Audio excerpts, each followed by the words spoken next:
23 bulletproof marketing ideas for real estate. And one of it is about the funny thing is, I would say that, you know, when it comes to presentation, I always tell my clients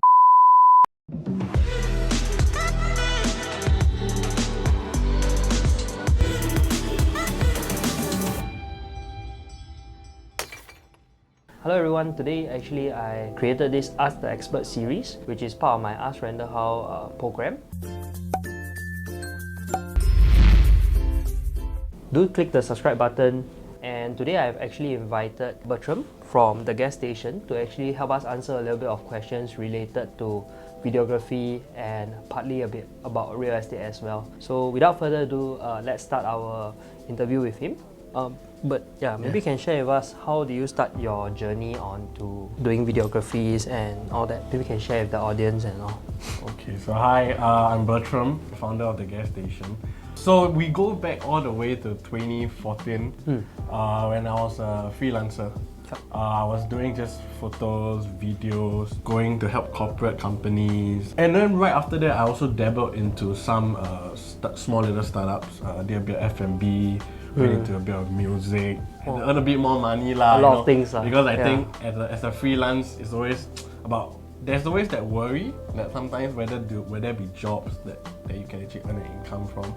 Yeah, so it's very funny for me because I can't really see myself in an office working 9 to 6. I mean, no offense, but because I just can't sit lah. I just can't sit at a table and like, just do that lah. Do something lah. I mean, I did try work in the bank for a while. Didn't like it lah.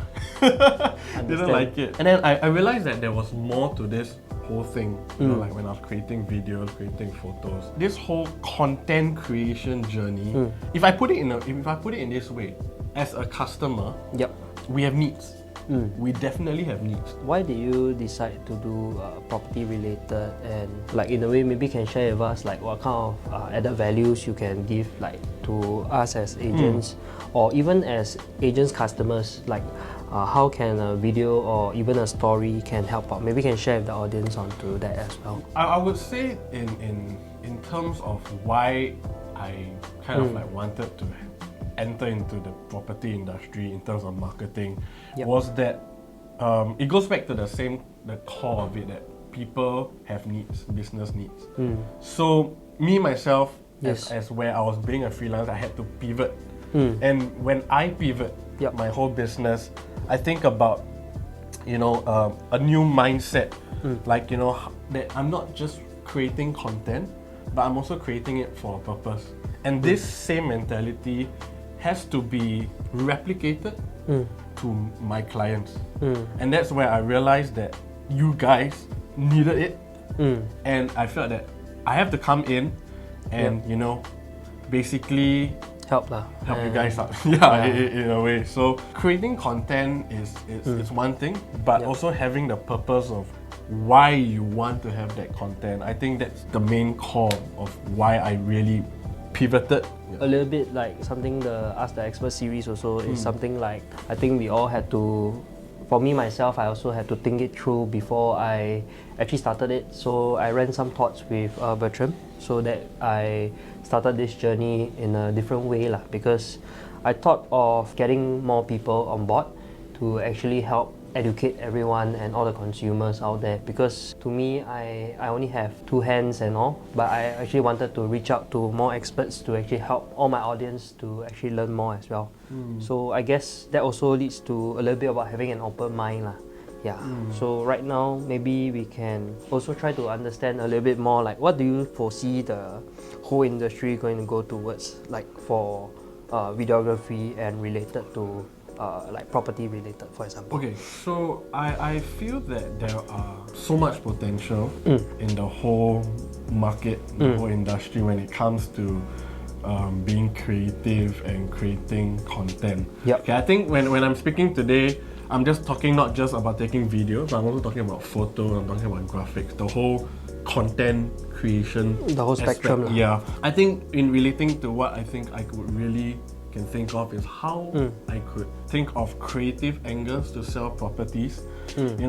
My belief here at the gas station is that there is no shortage of potential ways to market a property. You know, I take reference from an article earlier this year, Forbes. They said they have the article was 23 bulletproof marketing ideas for real estate, and one of it, it's about creating video.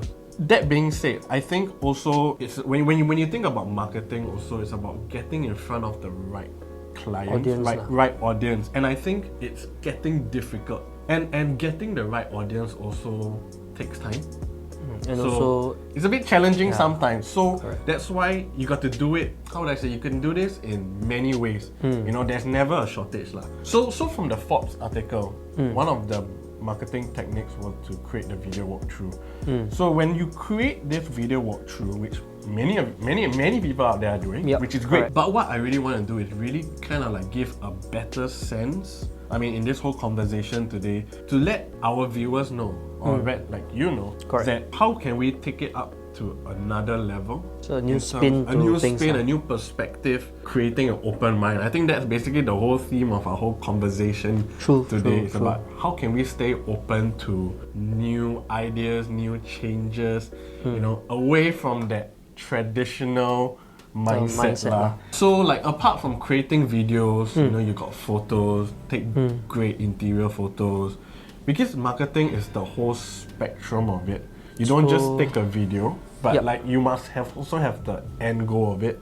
So be it whether is it ad that you want to run, or is it content video, you know, something that you want. So there has to be that flow from the pre-production all the way to the end. So I think a little bit also about the value adding part is that I totally agree with you on that, because I feel that for myself doing all these video creations is also to let the consumers out there to be educated along the way, because definitely there are things in the whole spectrum of the real estate business that I think most people do not actually see.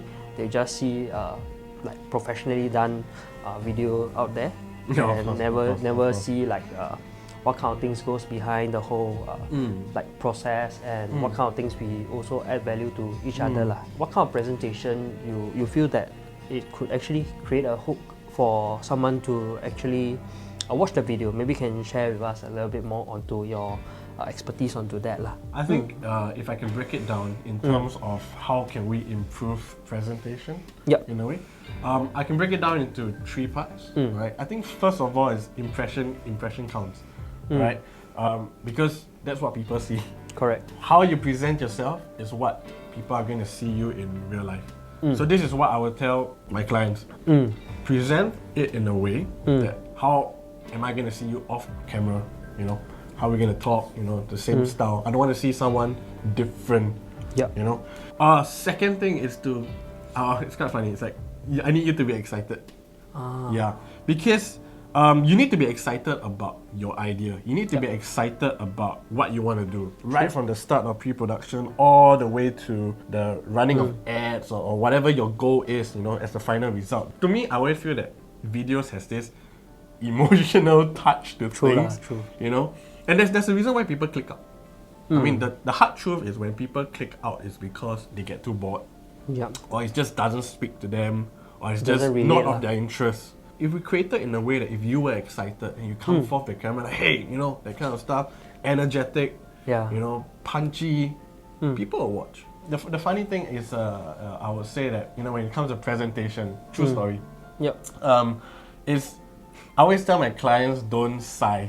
Like, you know, that kind of thing. Or don't even say like, you don't have to say sorry, you know. There's quite a few funny cases where like, you know, clients will be like, or like, sorry, I need to retake, you know. True story for me, myself as well, you know, when I take my own marketing videos, the guy actually behind the camera was the one that actually told me this, that don't sigh, because once you sigh, you break the whole flow of the whole momentum of the message that you want to carry out. And it's true, it's really true. When you realize that if you sigh and you think like, shucks, I just made a mistake. The momentum, the excitedness, the energy just drops kind of in a way. So, I mean, of course, we are human nature, so it's fine, but I mean, it's just something to take note. It's just a funny, quick tip for everyone here. Just maybe just to quickly understand a little bit more is that So it's broken down into two parts lah. Is to be familiar to the audience. Like for example, the video must be of congruence. So that means they subscribe to your channel or your whichever socials. They will see the same you lah. Yeah. And also be excited in every video lah. Yeah. So any more things onto this that you feel or something about? Is it because we were discussing a bit earlier about being fresh and something new lah? Yeah, definitely. I think staying fresh is really a key thing also. Like I said, we don't want your audiences to be put off because in every action that you guys are taking, it's to either generate a lead, create sales, create conversions, basically, or branding, And the third thing what I wanted to share was also about staying fresh, fresh content. Do we see ourselves as like a trendsetter? I wouldn't say really like a trendsetter lah, but I think the goal here is content has to be fresh. You know what I mean? Because how do we stay fresh? I think it's one way that the gas station will always try and we'll try to achieve for most of our clients would be that there's a lot of brainstormings and there has been successful ones, there has been not so successful ones, but to a point where sometimes we also have to do a bit of competitive research. Okay. Because we want to know what the other guys are doing that works. True. Like I want to know which other agents are doing well, things. and like why can't it work for you? Why can't you do the same thing? So it's kind of like, for us, it's a way it takes two hands to clap. I do sometimes challenge my clients in a way that like, hey, why don't you try this out? But of course, we don't do it in a super frequent basis until we spy on them. No, we don't do that. Right. But ultimately and ideally, what's your end goal, and how can we create unique, valued content? So I think in summary, this portion would be mainly about since we engage a vendor or something, or maybe be an open mind. Like for example, back to the same topic lah. Having an open mind that whatever kind of suggestions that comes along the way, I think the best thing is that whenever in a working relationship is to bounce ideas off each other. Exactly. And it's always about getting better than the yesterday of yourself lah. So I think in overall summary, I think we are mainly about open mind and maybe can share a little bit more onto your own, because definitely throughout your whole career there are times that you had an open mind and it actually benefited you lah. Maybe you can help us to share a bit. So I think it's so true that we have to stay open. I always believe change is the constant in anything. And I've seen this many times that there's always a positive flip side to this. People will say there's only a flip side, but I would say there's a positive flip side, because when it comes to non-traditional ways of doing things, it's quite hard to accept. Yeah, very normal. But the funny thing is that when you see someone else do it, you go like, wow, can it be done? And kind of questions. And then so that's why I say there's a positive flip side to it. If you did it, it worked. Correct. But if you didn't and you see someone else do it, it'd be like, damn, I should have done it. That kind of thing. Yeah. So it's like I tell my clients this most of the time that think about what you just noticed or complain, and then now think of its actual importance. So I think the main message that you are trying to drive at is also about, for example, if you see someone being able to do it, is not to demoralize yourself and just to tell yourself that if he can do it, why I cannot do it. Exactly. I mean, I can give you another example. I know you want to sell a house. Yeah, right? correct. I think that is kind of like, I would say, bread and butter. Yeah, part of the trade. Part of trade. So I want to give you the approach. If I am the consumer, I have a checklist of things that I want to see in the house. Correct. So when I go to the house, these are the things that I want to see. These are the things that I imagine I want to see. It's important. There's expectations, you see. And if I don't see it, then sorry, next. So as a consumer, I want to see this. I must be able to kind of like have my needs met. And this content in the video, whatever that you're doing, has to answer this kind of checklist. Another way I would say, if I could pivot this whole conversation a little bit, would be is to do something that people will talk about. So when we talk about doing all these property videos, it's about creating conversation. I mean, it doesn't have to be those loud, trendy, hype ones. Yep. It can be even small conversations. You know, like for example, like when they see your content, when they see any listing tours, you know, we want your audience to talk about it. You know, we want you to leave that impression. So it goes back to what Mike earlier said. So impression it's about counts. Impressions and for long term. Yeah. So like I said, you can be loud, you can be soft. So like on a hype level, right? On a hype level, it would be like, hey, did you see that guy present the house in his underwear? You know, check out my matching part. Oh, yeah, the 99.co advertisement recently. And like, yeah, that one was like epic lah. That one is epic lah. I mean, that's on a hype level. Yeah, but also, correct. And that creates conversation. Yeah, right. Correct. And then if we bring it down to a more like, you know, between like, friends, like who are just watching it, you'll be like, hey, this house can actually fit your family of 4, 5. You know, hey, can you imagine that you put some tiles here, or like, you know, hey, I think your wife will really love it. You know, like this kind of conversation. This is what we want. The ultimate goal of videos to kind of like have an impression, get some conversation going, like stir conversation, you know, that kind of thing. So these are the stuff that I really want my clients to present, or even sometimes we will even present with them to achieve what they want to achieve, you know, that kind of stuff. So, and ultimately, you want your viewers to take action. So we don't want to put them off. We want to make sure we kind of like answer their needs, tick off the checklist, you know, and then take action like, hey Randall, it says house available, I want to buy, make an action and all that lah. Exactly. So actually that one reminds me of one of my recent listings that I sold, and I think that listing itself, we kind of created an impression to the consumers such that even after we sold it, there's a lot of inquiries coming in. I think that's the thing that we are trying to drive towards. Exactly.